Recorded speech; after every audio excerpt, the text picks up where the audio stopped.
Good afternoon. This is Dornelda Seegers, Mayor of the District of Sechelt, and this is Friday, November 20th, 2020. Given the recent public health orders announced by Dr. Bonnie Henry, first on November 7th and yesterday, November 19th, I'm reaching out to our Sunshine Coast community to ask for your understanding and compliance with the orders. All of BC is under these new public health orders until noon on December 7th. So why this and why now? Over the last while, we have become more relaxed in social and work settings. The Thanksgiving weekend in particular saw many groups gather indoors in closed settings to celebrate the holiday. Since then, the number of confirmed COVID cases has spread exponentially here in BC. While cases are primarily concentrated in the Fraser and Vancouver health regions, with travel between regions, they are now spread throughout the province. Even as the number of cases have increased, people have continued to socialize. This has caused the rate of transmission to rise rapidly. There are currently over 9,000 people under public health monitoring. In our health region, the goal of reaching 90% of contacts within 48 hours is still being met. However, if we continue to socialize, the number of contacts will continue to rise, and it will put a strain on contact tracing. This is one of the reasons for the public health orders.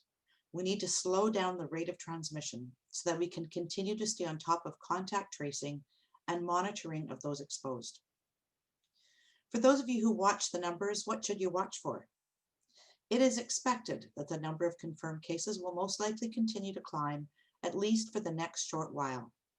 Remember, the numbers today are a result of the actions of 10 to 14 days ago.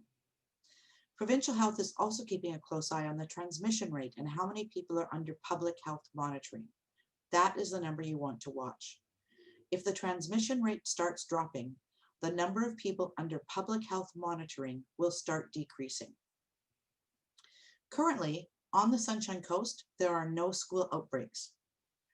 And of the 121 surgeries postponed earlier this year, 93% are now complete. This past Monday, the gargle test was launched for adults and is available on the Sunshine Coast. If you are planning on taking the gargle test, note you cannot eat, drink, smoke, vape, chew gum, or brush your teeth for at least 1 hour before taking the test. If you do any of these things, your test may not be accurate. So what are we being asked to do under these provincial health orders? Remember way back in April when we were asked to keep our bubble really small and only go out shopping for essentials? Well, we're there again. We are being asked to double down and refocus. The new order mandates no social gatherings of any size.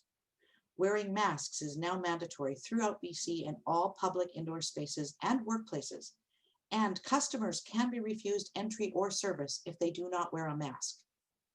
If you work in an office, you are requested to work from home as much as possible during this time. Continue to focus on staying home when sick, washing your hands, and avoiding all but essential travel. We must refocus so that our hospitals can continue to provide surgeries and our restaurants and shops can stay open. At the District of Sechelt, we have again moved to have those employees who can do so work from home. Vancouver Coastal Health was asked again this morning on our call why local data on confirmed COVID cases is not being released. The data is being kept confidential by the BC Centre for Disease Control and will not be released. There have been cases where people have resisted testing and or disclosing their contacts until they were assured their information would be kept confidential. We are going to be living with COVID-19 in our communities for quite some time. From that perspective, we need to continue to manage the spread of the virus in our community. Until we talk again, be safe, be kind, and stay 6 feet apart.